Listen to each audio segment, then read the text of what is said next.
Hello everyone, I am Ganesh sir. Welcome to my channel.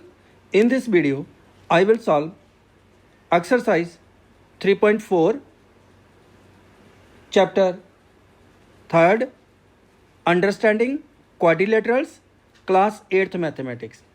इस video में मैं complete exercise 3.4 के question number 1 to 6 solve करूंगा। तो करते हैं क्वेश्चन नंबर फर्स्ट को सॉल्व। क्वेश्चन नंबर फर्स्ट क्या हमारे पास, स्टेट वेदर ट्रू और फॉल्स। इसमें हमें ये बताना है कि ये जो हमें स्टेटमेंट्स दी गई हैं ये ट्रू है या फॉल्स हैं। ए पार्ट में क्या हमारे पास, ऑल रेक्टेंगल्स और स्क्वायर्स, कि जितनी भी रेक्टेंगल्स होती हैं क्या वो स्क्वायर्स हैं। स्क्वायर्स रेक्टेंगल्स होती हैं, जितने भी स्क्वायर्स होंगे वो क्या होंगे, रेक्टेंगल्स होंगे, लेकिन जितनी भी रेक्टेंगल्स हैं वो स्क्वायर नहीं होती हैं।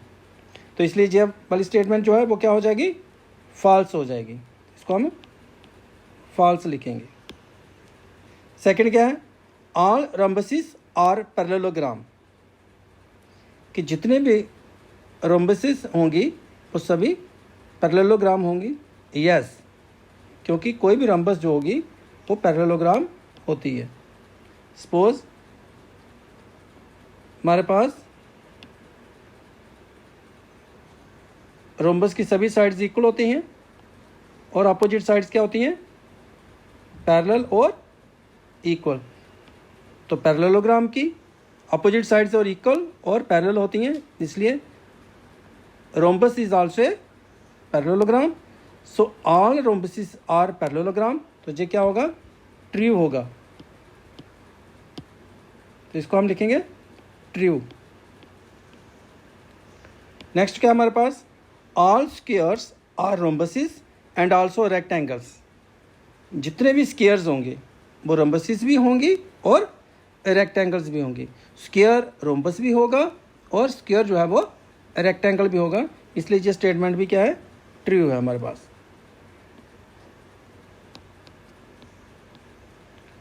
नेक्स्ट क्या है, all squares are not parallelograms, कि जो स्क्वायर्स होते हैं वो पैरेललोग्राम्स नहीं है। ये स्टेटमेंट दी है जो कि फॉल्स होगी, क्योंकि स्क्वायर्स जो हैं वो पैरेललोग्राम भी होंगे, क्योंकि स्क्वायर्स की अपोजिट साइड्स इक्वल होती हैं और पैरेलल होती हैं, और पैरेललोग्राम की भी अपोजिट साइड्स इक्वल होती हैं और पैरेलल होती हैं। तो square is always a parallelogram.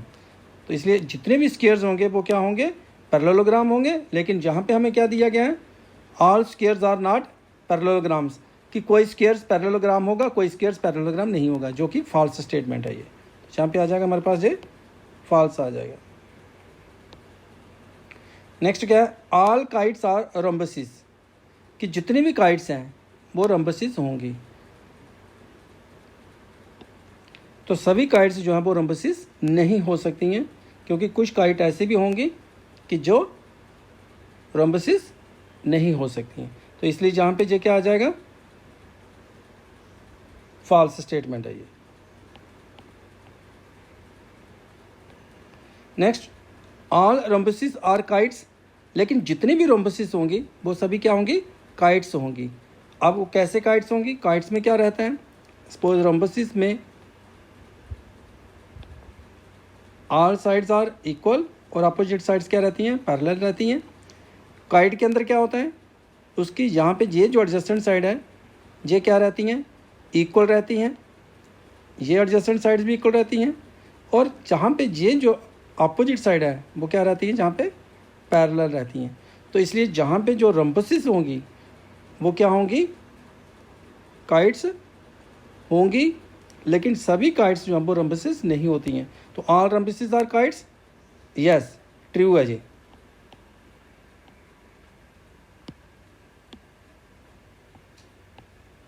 Next क्या है हमारे पास, ऑल पैरेललोग्राम्स आर ट्रेपीजियम्स, कि जितने भी पैरेललोग्राम्स हैं वो ट्रेपीजियम हैं। तो जितनी भी पैरेललोग्राम होंगी वो ट्रेपीजियम होंगी, क्योंकि पैरेललोग्राम में अपोजिट साइड्स इक्वल होती हैं और पैरेलल होती हैं। तो ट्रेपीजियम में क्या होना चाहिए, one pair of opposite side जो है वो पैरेलल होनी चाहिए। तो ये कंडीशन इसकी सेटिस्फाइड हो रही है कि पैरेललोग्राम ट्रेपीजियम हो सकती हैं। जितनी भी पैरेललोग्राम होंगी वो क्या होंगी, ट्रेपीजियम्स होंगी, तो इसलिए ये ट्रू है। Next, all squares are trapeziums, कि जितने भी स्क्वायर्स हैं वो ट्रेपीजियम्स हैं। तो जो भी स्क्वायर्स होंगे वो भी क्या होंगे, ट्रेपीजियम्स जरूरी होंगे। क्यों कि स्क्वायर की अपोजिट साइड्स पैरेलल होती हैं और इक्वल होती हैं। ट्रेपीजियम में क्या रहता है, one pair of sides opposite sides का पैरेलल रहता है, इसलिए स्क्वायर की अगर इसी साइड को देखें तो ये पैरेलल है। तो ट्रेपीजियम के लिए क्या कंडीशन है, one pair of opposite side को पैरेलल रहनी चाहिए, इसलिए जितने भी स्क्वायर्स होंगे वो क्या होंगे, ट्रेपीजियम होंगे। तो ये भी स्टेटमेंट हमारे पास क्या है, ट्रू हो गई। अब हम करते हैं क्वेश्चन नंबर सेकंड को। तो क्वेश्चन नंबर सेकंड में क्या हमें करना है, identify all the quadrilaterals that have. हमें क्वाड्रिलेटर्स को आइडेंटिफाई करना है। किन क्वाड्रिलेटर्स को आइडेंटिफाई करना है, ए पार्ट में four sides of equal length, जिनकी वो क्वाड्रिलेटर्स बतानी है जिनकी फोर लेंथ्स, चारों साइड्स क्या होनी चाहिए, four sides of equal length, चारों साइड्स इक्वल लेंथ की होनी चाहिए। तो चारों साइड्स किस किस की इक्वल हो सकती हैं, स्क्वायर की और रोम्बस की। स्क्वायर में भी फोर साइड्स इक्वल होती हैं, रोम्बस में फोर साइड्स इक्वल होती हैं, और ये क्वाड्रिलेटरल भी होती है क्योंकि square is always a quadrilateral, rhombus is also a quadrilateral, और इनकी सभी साइड्स क्या रहती हैं, इक्वल इन लेंथ रहती हैं। तो हमारे पास ए पार्ट का जो सोल्यूशन होगा वो क्या होगा, the quadrilaterals that have four sides of equal length, वो क्वाड्रिलेटर्स जिनकी चारों साइड्स इक्वल लेंथ की होंगी वो क्या होंगी, स्क्वायर्स और स्क्वायर होगी और रोम्बस होगी। द क्वाड्रिलेटरल्स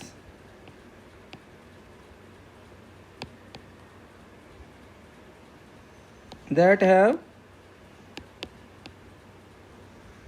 फोर साइड्स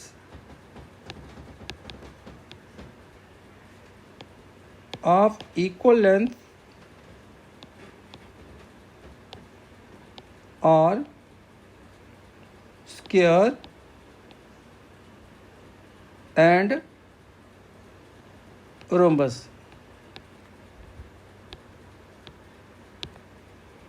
अब बी पार्ट में हमारे पास क्या है, the quadrilaterals that have four right angles. अब वो क्वाड्रिलेटर्स देनी है जिनके चारों राइट एंगल्स होंगे। तो चारों राइट एंगल्स किसके हो सकते हैं, रेक्टेंगल्स के और स्क्वायर्स के।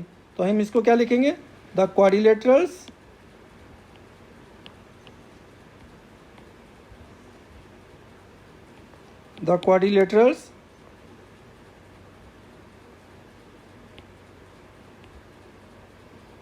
that have four right angles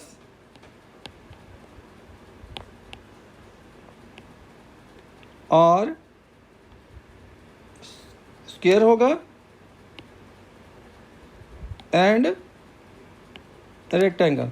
square और रेक्टेंगल के सभी एंगल्स जो है वो 90 डिग्री होते हैं, मीन चारों एंगल उनके राइट एंगल्स होते हैं।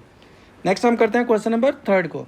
तो क्वेश्चन थर्ड क्या है, explain how a square is, first part में ए क्वाड्रिलेटरल, सेकंड पार्ट में ए पैरेललोग्राम, थर्ड पार्ट में ए रोम्बस और फोर्थ पार्ट में ए रेक्टेंगल। कि स्क्वायर क्वाड्रिलेटरल भी है, स्क्वायर पैरेललोग्राम भी है, स्क्वायर रोम्बस भी है और स्क्वायर जो है वो रेक्टेंगल भी है। कैसे, तो करते हैं इसको हम फर्स्ट पार्ट को solve.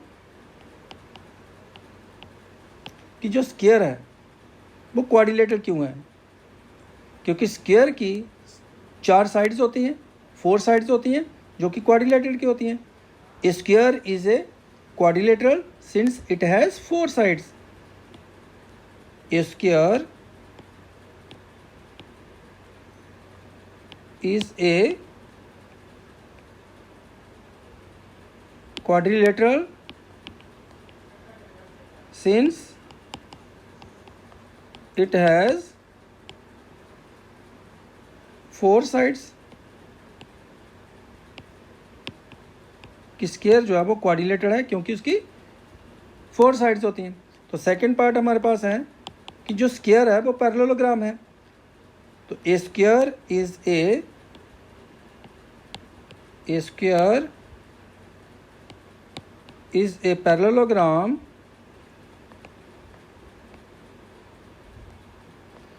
since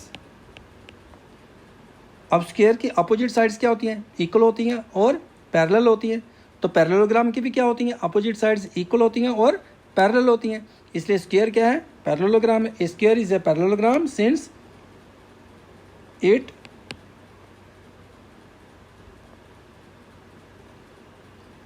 it's opposite sides are equal and parallel. इसकी जो अपोजिट साइड्स होती हैं स्क्वायर की वो इक्वल होती हैं और पैरेलल होती है, जो कि पैरेललोग्राम की अपोजिट साइड्स भी इक्वल होती हैं और पैरेलल होती हैं। इसलिए स्क्वायर भी जो है वो पैरेललोग्राम है। अब स्क्वायर रोम्बस क्यों है, थर्ड पार्ट कि स्क्वायर जो रोम्बस है इसलिए है कि square is a rhombus since it has all the four sides equal, कि उसकी सभी साइड्स जो इक्वल होती हैं, क्योंकि रोम्बस की भी सभी साइड्स इक्वल होती हैं तो स्क्वायर की भी इक्वल होती हैं। A square is a rhombus since all the four sides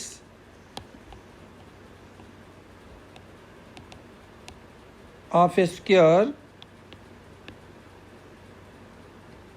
are equal, कि स्क्वायर की सभी साइड्स इक्वल होती हैं, रोम्बस की भी सभी साइड्स इक्वल होती हैं, इसलिए स्क्वायर जो है वो रोम्बस है। Next, square is a rectangle, fourth part कि स्क्वायर जो है वो रेक्टेंगल है। स्क्वायर रेक्टेंगल इसलिए है क्योंकि स्क्वायर की अपोजिट साइड्स इक्वल होती हैं, उसके सभी एंगल्स 90 डिग्री होते हैं, जो कि रेक्टेंगल के भी होते हैं। तो स्क्वायर जो है वो रेक्टेंगल है क्योंकि स्क्वायर की भी सभी साइड्स, स्क्वायर की अपोजिट साइड्स इक्वल होती हैं, पैरेलल होती हैं। रेक्टेंगल की अपोजिट साइड्स इक्वल होती हैं, पैरेलल होती हैं। स्क्वायर के ईच एंगल 90 डिग्री होता है, रेक्टेंगल का भी ईच एंगल 90 डिग्री होता है, इसलिए स्क्वायर जो है वो रेक्टेंगल है। तो square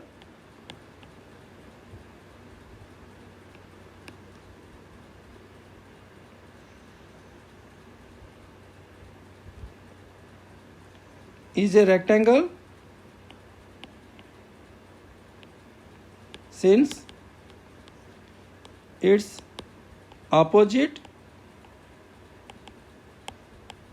sides are equal and parallel. Also, each angle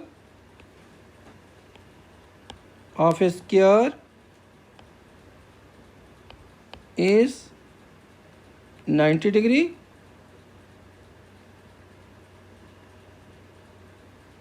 and so is the and same is the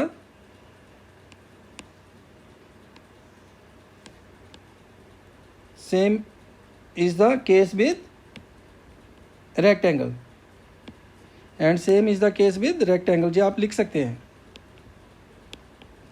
कि रेक्टेंगल का भी सेम केस रहता है।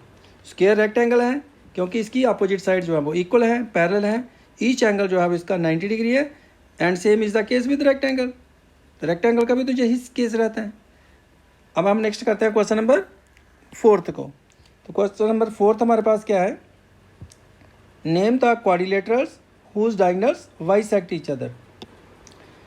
फर्स्ट पार्ट में हमें बताना है कि वो क्वाड्रिलेटर्स जिनके डायगोनल्स बाइसेक्ट करते हैं ईच अदर। सेकंड पार्ट में बताना है are perpendicular bisectors of each other, और थर्ड पार्ट में जो डायगोनल्स इक्वल हों। तो फर्स्ट पार्ट का सलूशन करते हैं पहले।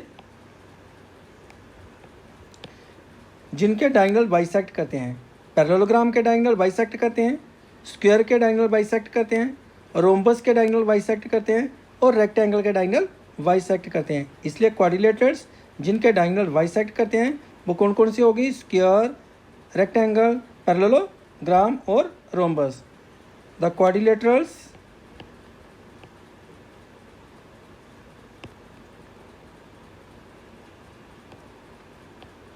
whose diagonals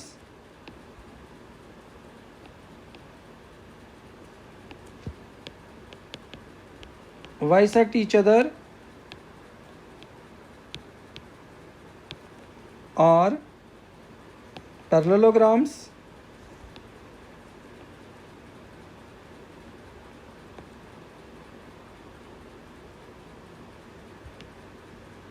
are parallelogram, square, rectangle,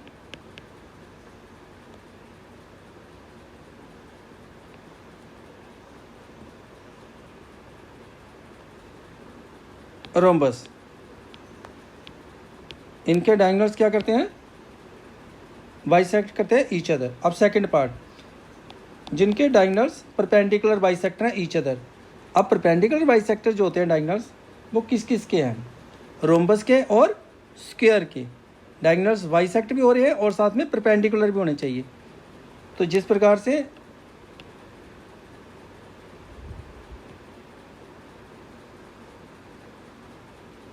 rhombus के डायगोनल और स्क्वायर के diagonal,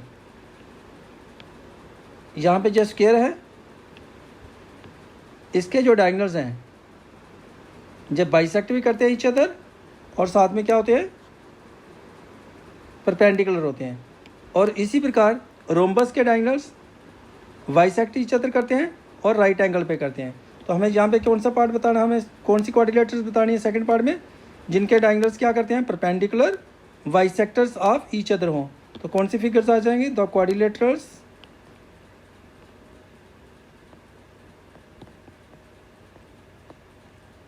whose diagonals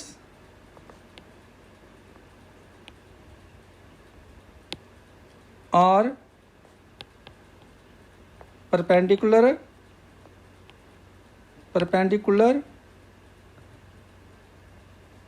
bisectors of each other are square rhombus.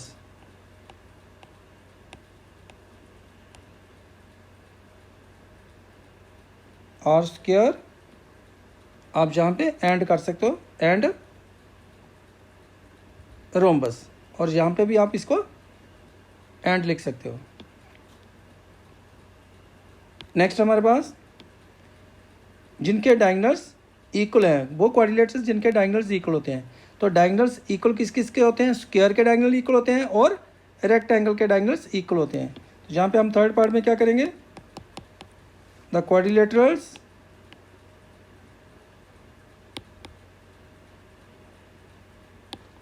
whose diagonals are equal, जिनके डायगोनल्स इक्वल होते हैं, वो कौन कौन सी होगी? Square and rectangle. स्क्वायर के और रेक्टेंगल के डायगोनल्स जो होते हैं वो इक्वल होते हैं। तो इसलिए हम इसको क्या लिखेंगे? The quadrilaterals whose diagonals are equal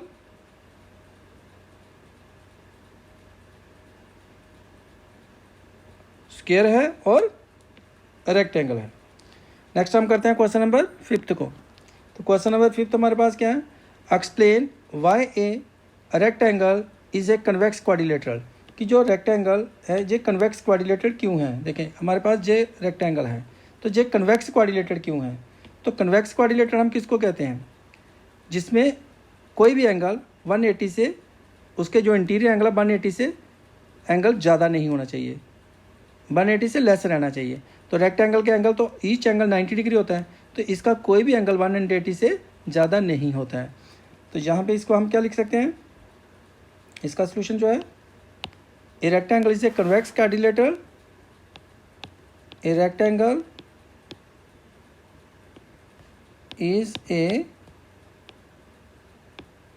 convex quadrilateral since its interior angles are less than 180 degree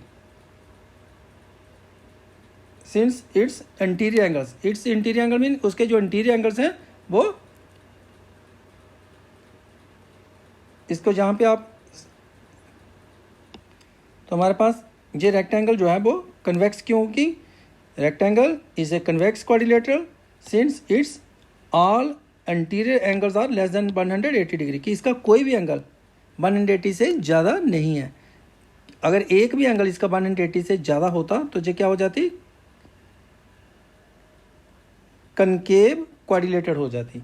तो कन्वेक्स वही होगी जिसका कोई भी एंगल 180 से ज़्यादा नहीं होना चाहिए। तो जहाँ पे हम इसको since its all interior angles are less than 180 लिख सकते हैं। नेक्स्ट हम करते हैं इसका क्वेश्चन नंबर 6। तो क्वेश्चन नंबर 6 हमारे पास क्या है, A B C is a right angled triangle and O is the mid point of side opposite to the right angle. A B C हमारे पास एक राइट एंगल ट्राइंगल है और ओ जो है वो मिड पॉइंट है इसके, O is the mid point of the side opposite to right angle. ये जो राइट एंगल है इसके जो अपोजिट साइड है, जो ए सी साइड है, जो राइट एंगल के, ये राइट एंगल है 90 डिग्री एंगल है, इसके जो अपोजिट साइड है वहाँ पे ओ जो है वो इसका मिड पॉइंट है। मीन्स ओ जो है वो ओ ए और ओ सी के इक्वल है। हम इसको इस प्रकार से भी लिख सकते हैं कि जो ओ ए है ओ सी के इक्वल है और हाफ किसका होगा, ये ए सी का, ये ए सी का हाफ है, ओ ए और O C. Explain why O is equidistant from A B and C. हमें ये बताना है कि ओ जो है वो ए से, बी से और सी से ये इक्विडिस्टेंट है। इक्विडिस्टेंट है कि ओ ए का डिस्टेंस, ओ बी का डिस्टेंस और ओ सी का डिस्टेंस जो है वो ओ ए का डिस्टेंस, ओ बी का डिस्टेंस और ओ सी का डिस्टेंस सेम है। क्यों और कैसे सेम है? The dotted lines are drawn additionally. यहाँ पे हमने डॉटेड लाइन्स जो है वो एडिशनली ड्रा की गई हैं। इससे ड्रा करने से हमारे पास ये क्या बन गई, एक रेक्टेंगल बन गई। अब क्योंकि रेक्टेंगल के जो डायगनल्स होते हैं वो क्या करते हैं, वाइसेक्ट करते हैं ईच अदर, और डायगनल्स इक्वल भी होते हैं। तो जहाँ पे मैं इसको सॉल्व करता हूँ बिल्कुल इजी है, जहाँ पे, क्योंकि जहाँ पे ए बी सी डी हमारे पास क्या है, ये रेक्टेंगल है। A B C D is a rectangle. अगर ये रेक्टेंगल है तो डायगोनल ए सी जो है वो किसके इक्वल होगा, बी डी के। A C is equal to B D. Diagonals of a rectangle are equal. Diagonals of a rectangle are equal होते हैं, कि जो डायगोनल्स होते हैं रेक्टेंगल के वो इक्वल होते हैं। इसको मैं नंबर फर्स्ट दे देता हूँ कि डायगोनल जो है वो इक्वल है, इसलिए ए सी जो है वो किसके इक्वल हो गया, बी डी के। और जो डायगोनल्स होते हैं रेक्टेंगल के वो आपस में क्या करते हैं, वाइसेक्ट भी ईच अदर करते हैं, कि जो डायगोनल्स होते हैं रेक्टेंगल के वो वाइसेक्ट करते हैं। Also diagonals of a rectangle bisect each other, therefore OA is equal to OC is equal to half of AC हो जाएगा, क्योंकि जब OA और OC सेम होंगे तो वो किसके हाफ होंगे, AC के। इसी प्रकार OB और OD क्या होंगे, सेम होंगे और किसके हाफ होंगे, BD के। इसको नंबर हम सेकंड दे देते हैं। And OB is equal to OD is equal to half of BD, और इसको नंबर थर्ड दे देते हैं। अब देखें AC और BD क्या है, सेम है। तो फर्स्ट के अकॉर्डिंग ये जो फर्स्ट है इसमें AC और BD सेम है, तो जहाँ पे हम क्या कर सकते हैं, इसको BD को भी AC मान सकते हैं, जहाँ AC को भी BD मान सकते हैं। जहाँ फर्स्ट से, सेकंड से और थर्ड से हम कंक्लूजन क्या निकालेंगे, इस फर्स्ट को चूज़ करेंगे। तो AC की वैल्यू हम क्या पुट कर सकते हैं, BD। यहाँ BD में हम क्या पुट कर सकते हैं, AC। तो इसको हम इस प्रकार से भी लिख सकते हैं। अगर मैं यहाँ पे नंबर थर्ड यूज़ नहीं करता हूँ अभी, इसको मैं इस प्रकार से लिख सकता हूँ, implies that OB is equal to OD is equal to half of AC लिख सकता हूँ। अब इसका मैं नंबर 3 लिख देता हूँ यहाँ पे, और जहाँ पे हमारे पास जो है, क्योंकि AC जो है वो किसके इक्वल था, BD के, फ्रॉम इक्वेशन फर्स्ट में, जो फर्स्ट इक्वेशन है उसके अकॉर्डिंग AC और BD सेम है, इसलिए मैंने जहाँ पे BD की वैल्यू जो है वो AC लिख दी। अब देखें सेकंड और थर्ड में 1/2 AC इस तरफ भी है, 1/2 AC इधर भी है, तो इसका मीनिंग क्या हुआ, सेकंड और थर्ड से OC यहाँ पे इसमें हमारे पास है OC is equal to OA, यहाँ पे OA है, OA is equal to OC, इसको करेक्ट कर दिया मैंने, जो करेक्ट कर दिया है, OA is equal to OC, OA is equal to OC। Next है OB is equal to OD। अब हमारे पास क्या आ गया हुआ है, जो फर्स्ट इक्वेशन थी AC is equal to BD, वो हमने यूज़ कर ली इसमें थर्ड में, कि AC यूज़ कर लिया हमने BD की जगह। अब सेकंड में देखें तो OA OC किसके इक्वल है, हाफ ऑफ AC के। थर्ड को देखें OB is equal to OD, और ये भी किसके इक्वल है, half of AC। Means second में भी हाफ ऑफ AC है और थर्ड में भी हाफ ऑफ AC है। अगर ये दोनों इक्वल हैं तो इसका मीनिंग OA OC के इक्वल है और OB और OD के भी इक्वल है, from second and third, from second and third. इससे क्लियरली आपको क्या पता चल रहा है, सेकंड और थर्ड से क्या पता चल रहा है कि OA OC के इक्वल है और OB और OD के भी इक्वल है। OA is equal to OC तो पहले ही इक्वल था, लेकिन ये किसके इक्वल हो गया, OB के भी और OD के भी इक्वल हो गई वैल्यू। देखें यहाँ पे आपको अगर कन्फ्यूजन हो रही है तो मैं आपको यहाँ पे बता रहा हूँ। देखें OA OC किसके इक्वल है, हाफ ऑफ AC। OB और OD वो भी किसके हैं, हाफ ऑफ AC। यहाँ पे जे भी हाफ ऑफ AC, जे भी हाफ ऑफ AC। अगर सेकंड और थर्ड ये सेम है तो ये वैल्यू भी क्या रहेंगे हमारे पास, सेम रहेंगी। OA OC OB OD ये सभी वैल्यू सेम रहेंगी। अब इससे क्या हो रहा है, OA किसके इक्वल है, OB के, और किसके इक्वल है ये, OC के, किसके इक्वल है, OD के। तो मीन्स O जो है वो इक्विडिस्टेंट है किससे, A से भी, B से भी और C से भी। इक्विडिस्टेंट का मीनिंग क्या होता है कि इनका डिस्टेंस जो है वो O का A से, B से और C से सेम है। तो इसलिए हम इसको क्या लिख सकते हैं, hence O is equidistant from A, B and C। इसके साथ इस कंप्लीट एक्सरसाइज का जो सॉल्यूशन था 6 क्वेश्चंस का इस वीडियो में कंप्लीट हुए। नेक्स्ट